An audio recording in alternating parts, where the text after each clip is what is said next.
Good morning my dear students. આજે આપણે 11 chemistry chapter number 2 lecture number 38માં દાખલા જોવાના છે અને એ દાખલા જે છે એ ઉર્જાના જ દાખલા છે.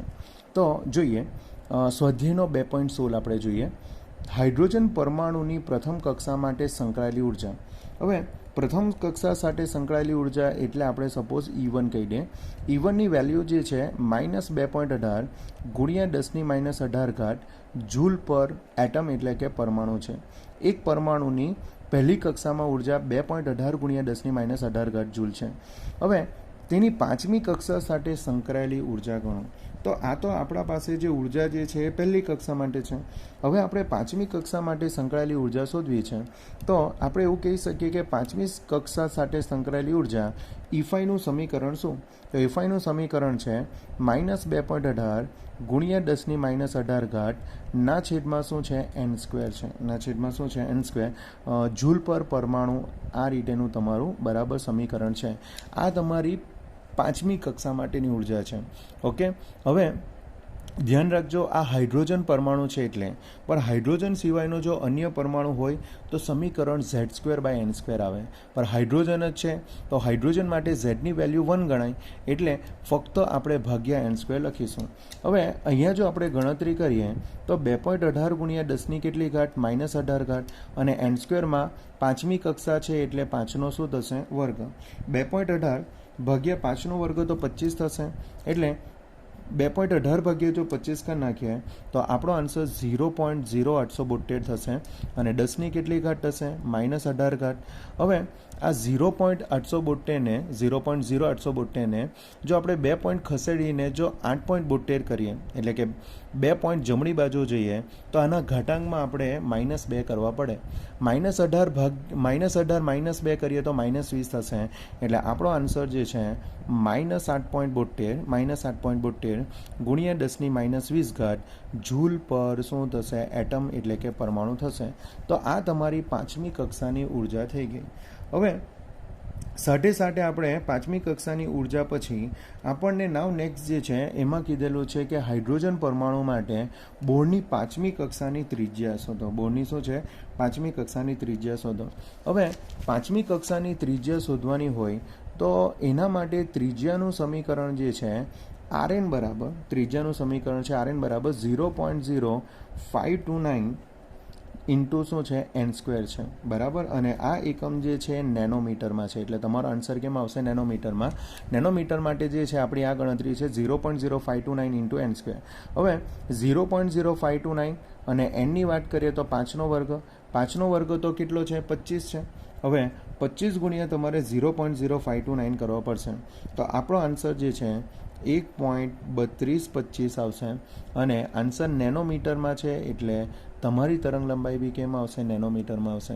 તો જરા ધ્યાન રાખજો, જો હાઇડ્રોજન પરમાણુ હોય તો એનું સમીકરણ છે 0.0529 ઇન્ટુ n² અને એકમ નેનોમીટર આવશે, રાઈટ.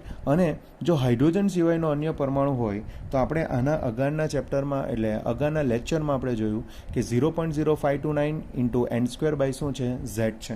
એ સમીકરણમાં મૂકીને આપણે આન્સર લાવી શકીએ. તો આ હાઇડ્રોજન માટે છે એટલે ઇન્ટુ n² આવશે અને નેનોમીટરમાં આવશે. ચાલો, જો આટલું ખબર પડે તો હવે આપણે નાવ નેક્સ્ટ દાખલા ઉપર જઈએ. નાવ નેક્સ્ટ દાખલો જે છે એ સ્વાધ્યાયનો 2.17 છે. સ્વાધ્યાયના 2.17માં તમને કીધેલું છે પરમાણ્વીય હાઇડ્રોજનના બામણ શ્રેણીમાંની સૌથી લાંબા સંક્રમણની તરંગ સંખ્યા ગણો. સૌથી લાંબા સંક્રમણની શું શોધો તરંગ સંખ્યા ગણો. હવે બામણ શ્રેણીમાં તમને લાંબા તરંગ લંબાઈની તમને શું જોઈએ તરંગ સંખ્યા જોઈએ. હવે પહેલી વસ્તુ એ કે તરંગ સંખ્યા કોને કહેવાય બરાબર. પહેલી વસ્તુ તરંગ સંખ્યા તમે કોને કહી શકો તો આપણે એવું કહી શકીએ કે લેમડા જેટલું તમારા પાસે શું હોય અંતર હોય એમાં કેટલા તરંગ હોય તો એમાં આપણે એવું કહી શકીએ એક તરંગ હોય. તો એમ સમજી લો કે એકમ અંતર દીઠ આપણને કેટલા તરંગ મળે તો એકમ અંતર દીઠ તરંગ જે મળશે ને એને આપણે તરંગ સંખ્યા કહેવાય. તો ધ્યાન રાખજો, તરંગ સંખ્યા એટલે આપણે એવું કહી શકીએ કે એકમ અંતર દીઠ તરંગની સંખ્યા બરાબર. એકમ અંતર દીઠ આપણે એવું કહી શકીએ કે એકમ અંતર દીઠ તરંગની સંખ્યા. અને એકમ અંતર દીઠ તરંગની સંખ્યા જે છે એ કેટલી થશે તો એક ઉપર જશે અને લેમડા નીચે જશે તો એને આપણે 1/λ તમે કહી શકો છો. હવે આપણે સ્ટાર્ટિંગની જ વાત કરીએ તો સ્ટાર્ટિંગમાં જ્યારે આપણે હાઇડ્રોજન પરમાણુના બરાબર થિયરી જોઈ, એટલે કે હાઇડ્રોજન પરમાણુની વર્ણપટની વાત કરી, તેમાં તમે તરંગ સંખ્યાને આપણે 1/λ વડે દર્શાવેલો હતો અને એમાં તમને સમીકરણ આપેલું હતું 109677 1/n1² 1/n1² -1 શું હતો n2² અને તમારો એકમ સેન્ટીમીટર ઇન્વર્સ હતો. જો તમને ખબર હોય તો આ જે દાખલો જે છે એ તમારું હાઇડ્રોજન પરમાણુ વર્ણપટનો છે. એટલે આની જે આ જે તમારું સમીકરણ છે એ સમીકરણ જો તમને ન ખબર હોય તો તમારે હાઇડ્રોજન પરમાણુ વર્ણપટ જોવા પડશે. હાઇડ્રોજન પરમાણુ વર્ણપટ જે છે એ રૂથરફોર્ડ પછી તમને દર્શાવેલો છે. તો આ સમીકરણ જે છે એ એના પરથી છે. હવે મારે તરંગ સંખ્યા ગણવાની છે. તો પહેલી વસ્તુ એ કે તમને ખબર છે કે લાયમન શ્રેણી જે છે, લાયમન શ્રેણીમાં n1ની વેલ્યુ કેટલી આવે? તો n1ની વેલ્યુ આવે 1. તે રીતે બામણ શ્રેણી હશે તો બામણ શ્રેણીમાં બરાબર n2 એટલે કે n1ની વેલ્યુ n1ની વેલ્યુ શું આવે? તો બામણ શ્રેણીમાં n1ની વેલ્યુ આવે 2. તે રીતે પાશ્ચન માટે ગણો તો n1ની વેલ્યુ આવે 3. બ્રેકેટ માટે ગણો તો n1ની વેલ્યુ શું આવે? બરાબર તો 4 આવે. તો એ રીતે આપણે જે શ્રેણી છે એ પ્રમાણે n1ની વેલ્યુ વધે છે. હવે મને જે છે એ મહત્તમ તરંગ સંખ્યા જોઈએ છે. એટલે મહત્તમ તરંગ સંખ્યા એટલે કે 1/λનું મૂલ્ય મહત્તમ હોવું જોઈએ. હવે 1/λનું મૂલ્ય મહત્તમ ક્યારે થાય? જ્યારે છેદનું મૂલ્ય શું થાય? ઓછું થાય. હવે છેદનું મૂલ્ય ઓછું ક્યારે થાય ખબર? જ્યારે n1માંથી કોઈક એના કરતાં મોટી સંખ્યા એટલે n1 જે છે બરાબર, તો એના પછી તમારી જે સંખ્યા આવે એ એમાંથી બાદ થતી હોય એવી જો તમને મળે તો 1/λનું મૂલ્ય મહત્તમ થઈ શકે. જે મેં વસ્તુ હમણાં કહેવા માંગતો છું એ જરા સમજજો. જો મારે તરંગ સંખ્યા એટલે કે 1/λનું મૂલ્ય મહત્તમ જોઈએ તો અંશનું મૂલ્ય મહત્તમ થવું જોઈએ. હવે અંશનું મૂલ્ય મહત્તમ થવું જોઈએ તો એમ સમજી લો કે આના પછી જે તમારી છેદની વેલ્યુ જે આવશે એ છેદની વેલ્યુ મોટી થાય તો જ તમારી તરંગ સંખ્યા છેદની વેલ્યુ નાની થાય તો જ તરંગ સંખ્યા મોટી થઈ શકે. કેમ કે તરંગ સંખ્યા જે છે એ એનના કયા પ્રમાણમાં છે? તો એનના જે છે વ્યસ્ત પ્રમાણમાં છે. બરાબર, તો એના વ્યસ્ત પ્રમાણમાં છે. કેમ કે 1/λને આપણે તરંગ સંખ્યા કહેવાય. તરંગ સંખ્યાને સપોઝ આપણે v બાર વડે દર્શાવીએ તો v બાર જે છે n²ના કયા પ્રમાણમાં છે? વ્યસ્ત પ્રમાણમાં છે. તો જ્યારે છેદનું મૂલ્ય ઓછું આવશે ત્યારે તમારો આપણે એવું કહી શકીએ કે બરાબર ન્યૂ ઇન્વર્સનું મૂલ્ય મોટું થઈ શકે. તો એના માટે જે છે આ તમારી વેલ્યુ જે છે 1/n² એમાંથી જો 1/n2 જો તમારું બાદ થતું હશે ને તો તમને બરાબર ન્યૂનું મૂલ્ય મહત્તમ થઈ શકે.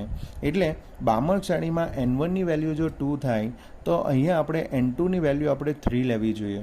બરાબર, અથવા તો એમ સમજી લો કે જો તમે અનંતનું જો વિચાર કરો, કેમ કે તમને એવું લાગે કે મારે અહીંયા મોટું મૂલ્ય બાદ કરવું છે અને મોટું મૂલ્ય માટે અનંત લઈ લઉં, તો ધ્યાન રાખજો 1/છેદમાં અનંતની વેલ્યુ 0 થાય છે. 1/છેદમાં અનંતની વેલ્યુ શું થાય છે? 0 થાય છે. એટલે તમે અનંત લઈ શકશો નહીં. તો ધ્યાન રાખજો, જ્યારે તમને લાંબુ સંક્રમણ જોઈએ એટલે કે બરાબર મોટી તરંગ લંબાઈ જોઈએ, જ્યારે તમને લાંબી તરંગ લંબાઈ જોઈએ તો લાંબી તરંગ લંબાઈ માટે તમારે ખાસ વસ્તુ ધ્યાન રાખવાનું કે જો n1ની વેલ્યુ n હોય તો n2ની વેલ્યુ જે છે n+1 આવે. હવે એ જ રીતે લાંબીની જગ્યાએ જો ટૂંકી તરંગ લંબાઈ જોતી હોય ને તો n1ની વેલ્યુ n આવશે ને તો n2ની વેલ્યુ અનંત આવશે. બરાબર, n2ની વેલ્યુ શું આવશે? અનંત આવશે. એ કોના માટે આવશે? ટૂંકી તરંગ લંબાઈ માટે આવશે. તો ધ્યાન રાખજો, લાંબી તરંગ લંબાઈ મેળવવી હોય તો છેદનું વેલ્યુ આપણી ઓછી થવી જોઈએ. ને છેદની વેલ્યુ ક્યારે ઓછી થાય ખબર? તો 1/n1² માંથી 1/n2² બાદ થાય તો. ને બાદ થાય તો એના માટે આપણે શું કરવું જોઈએ? તો જે મૂલ્ય છે એના પછીનું મૂલ્ય જ લેવું જોઈએ. તમે મોટું મૂલ્ય નહીં લઈ શકો, કેમ કે 1/છેદમાં જો મોટું મૂલ્ય જો લેવા ગયા તો છેદનું મૂલ્ય ઘટી જશે. એટલે જે મૂલ્ય છે એના પછીનું જ લેવાનું. દાખલા તરીકે n1 બરાબર 2 હોય તો n2 બરાબર તમારે 3 જ લેવાનું. ચાલો, જો તમે આ રીતે જો ગણતરી કરવાની ટ્રાય કરશો તો તરંગ સંખ્યાની વેલ્યુ 109677 1/n1² એટલે 1/2 વર્ગ માઇનસ 1/કેટલાનો વર્ગ આવશે? 3 વર્ગ આવશે. હવે 2 વર્ગની વાત કરીએ તો 4. અને 3ના વર્ગની વાત કરીએ તો 9. એટલે જો આપણે લસા જો લઈએ તો 109677, 9 જે છે આ બાજુ આવશે, 4 આ બાજુ જશે અને 9 ગુણ્યા 4 એટલે 36 નીચે આવશે અને આપણો આન્સર સેન્ટીમીટર ઇન્વર્સ આવશે. ચાલો ગણતરી કરીએ તો 109677 ગુણ્યા કેટલા થશે 5 અને ભાગ્યા કેટલા થશે 36. જો એટલું જો કરીએ તો આપણો આન્સર 15232.9 બરાબર સેન્ટીમીટર ઇન્વર્સ આવશે. અને જો તમને એક પોઈન્ટ જો જોતો હોય તો તમારે 4 પોઈન્ટ ડાબી બાજુ ખસેડવા પડે. જો 4 પોઈન્ટ ડાબી બાજુ ખસેડીએ તો 1.5232 ગુણ્યા 10ની કેટલી ઘાત આવશે 4 ઘાત સેન્ટીમીટર ઇન્વર્સ આવશે. તો આ વેલ્યુ તમારી તરંગ સંખ્યા બરાબર દર્શાવે છે. તો તરંગ સંખ્યાની વેલ્યુ 1.52329 ઇન્ટુ 10 કેટલા છે 4 સેન્ટીમીટર ઇન્વર્સ એ તમારી તરંગ સંખ્યા થશે. અને ધ્યાન રાખજો એ તમારી મહત્તમ તરંગ સંખ્યા થશે. મારી ભૂલ છે, બરાબર લાંબી તરંગ લંબાઈ નહીં પણ તરંગ સંખ્યા, મહત્તમ તરંગ સંખ્યા જે છે એ તમારી એરિયા થશે. ઓકે, ચાલો જો તમને આ દાખલો ખબર પડે તો હવે આપણે નાવ નેક્સ્ટ ઉપર જઈએ. નાવ નેક્સ્ટમાં જે છે તમને સ્વાધ્યાયનો 2.18 કીધેલો છે. સ્વાધ્યાયના 2.18માં તમને કીધેલો છે હાઇડ્રોજનની બોર પરમાણુની એક બોર કક્ષા 1માંથી બોર કક્ષા 5માં ઇલેક્ટ્રોનને મોકલવા માટે કેટલી ઉર્જાની જરૂર પડે. તો આના પરથી આપણે એવું કહી શકીએ કે એની પહેલી જે કક્ષા જે છે એ કઈ છે 1 અને એની અંતિમ કક્ષા જે છે એ કઈ છે 5 છે. બરાબર, અંતિમ કક્ષા જે છે 5 છે. આપણે એમ કહીએ તો NIની વેલ્યુ 1 છે તો NFની વેલ્યુ કેટલી છે 5 છે. તો એના માટે કેટલી ઉર્જાની જરૂર પડશે અને એના માટે જરૂરી તરંગ લંબાઈ પણ આપણને મેળવવાની છે. તો આ ગણતરી આપણે હમણાં જ કરેલી છે. ડેલ્ટા E બરાબર આપણને સમીકરણ ખબર જ છે 2.18 ગુણ્યા 10ની -18 ઘાત 1 શું છે NI² માઇનસ 1 શું છે NF², 1/NI² માઇનસ 1 શું છે NF². હવે એ પ્રમાણે ગણતરી કરીએ તો 2.18 ગુણ્યા 10ની -18 ઘાત. પ્રારંભિક જે છે એ કઈ કક્ષામાં છે? પહેલી કક્ષામાં છે. પહેલી કક્ષામાં છે એટલે 1/1નો વર્ગ. પછીથી એણે કઈ કક્ષામાં જવું છે? 5મી કક્ષામાં જવું છે. તો 5મી કક્ષામાં જવું છે તો બરાબર NFની વેલ્યુ કેટલી આવશે 5 આવશે તો 1/5² આવશે. ગણતરી આપણે આગળ વધારીએ તો 2.18 ગુણ્યા 10ની -18 ઘાત 1/1નો વર્ગ એટલે 1 જ આવશે અને 1/5નો વર્ગ એટલે કેટલા આવશે 25 આવશે. એટલે લસા જો લઈએ તો 25 - 1 ભાગ્યા કેટલા થશે 25 થશે. ચાલો જો એ રીતે ગણતરી કરીએ તો 2.18 ગુણ્યા 10ની -18 ઘાત 25માંથી 1 જશે તો 24 એટલે 24 ભાગ્યા કેટલા થશે 25. ચાલો ગણતરી કરીએ તો 2.18 ગુણ્યા 24 ભાગ્યા આપણે જો 25 કરીએ તો આપણો આન્સર 2.0928 ઇન્ટુ 10 કેટલા આવશે -18 જૂલ આવશે. 2.0928 ઇન્ટુ 10 કેટલા આવશે -18 જૂલ આવશે. હવે આપણે તરંગ લંબાઈ બી શોધવાની છે. હવે તરંગ લંબાઈ શોધવાની હોય તો આપણા પાસે સમીકરણ છે કે ડેલ્ટા E બરાબર શું છે SC ભાગ્યા લેમડા છે. હવે લેમડા જો શોધવાનો હશે તો એને સૂત્ર કરતાં બનાવીએ. હવે લેમડા જો શોધવાનો હશે તો આપણે સૂત્ર કરતાં જો આપણે મેળવીએ તો લેમડા બરાબર જે છે લેમડા બરાબર SC ભાગ્યા શું લખાશે ડેલ્ટા E લખાશે. જેમાં Hની વાત કરીએ તો Hની વેલ્યુ જે છે 6.626 ઇન્ટુ 10⁻34. C એટલે પ્રકાશનો વેગ કેટલો છે 3 ગુણ્યા 10ની 8 ઘાત અને ડેલ્ટા E એટલે કે આપણે હમણાં ગણતરીમાં જે લાવ્યા તે જેની વેલ્યુ 2.0928 ગુણ્યા 10ની કેટલી ઘાત છે -18 ઘાત જૂલ છે. હવે 6.626 ઇન્ટુ 3 ભાગ્યા 2.0928 જો આપણે કરીએ તો આપણો આન્સર જે છે 9.4983 આવશે અને -18 ઉપર જાય તો +18, 18 વત્તા 8 કેટલા 26 અને 34માંથી જો 26 જાય તો 8 આવશે બરાબર -8 આવશે. તો 9.4983 ઇન્ટુ 10⁻⁸ શું આવશે મીટર આવશે અને આ આપણી શું આવશે તરંગ લંબાઈ થશે. જો તમે ચોપડીના આન્સરમાં જોશો તો કદાચ તમને 95 નેનોમીટર બી આપેલું હોય તો એના માટે તમારે 94.9 એટલે કે 1 પોઈન્ટ જમણી બાજુ ખસેડવા પડશે. જો એક બાજુ જમણી બાજુ ખસેડીએ તો 10ની 8 ઘાતની કેટલી થશે 10ની -9 ઘાત થશે. 10ની -9 ઘાત એટલે નેનોમીટર થાય એટલે આપણો આન્સર 94.98 શું થશે નેનોમીટર થશે. તો આ રીતે આપણે તરંગ લંબાઈ શોધી શકીએ છીએ. ચાલો જો આ રીતે જો થાય તો હવે આપણે નાવ નેક્સ્ટ દાખલા ઉપર જઈએ. નાવ નેક્સ્ટ દાખલો જે છે એ સ્વાધ્યાયનો 2.19 છે. હવે સ્વાધ્યાયના 2.19માં તમને કીધેલું છે કે હાઇડ્રોજન પરમાણુની ઇલેક્ટ્રોન ઉર્જા En બરાબર -2.18 ગુણ્યા 10⁻18 ભાગ્યા n સ્ક્વેર જૂલ એ આપણું સમીકરણ છે. તો n બરાબર 2 કક્ષામાંથી ઇલેક્ટ્રોનને સંપૂર્ણપણે દૂર કરવા માટે કેટલી ઉર્જાની જરૂર પડે અને સૌથી લાંબી તરંગ લંબાઈ કેટલી હશે એ પણ આપણે શોધવાનું છે. તો પહેલી વસ્તુ એ કે જો તમારે n બરાબર 2માંથી જો ઇલેક્ટ્રોનને દૂર કરવો હોય તો તમે એવું કહી શકો કે અંતિમ કક્ષા જે છે તમારી અનંત કક્ષા થશે. અને એ માટેની ઉર્જાની વાત કરીએ તો એનું સમીકરણ ડેલ્ટા E બરાબર 2.18 ગુણ્યા 10⁻18 1/ni² -1 તમે શું લખી શકો nf² લખી શકો છો.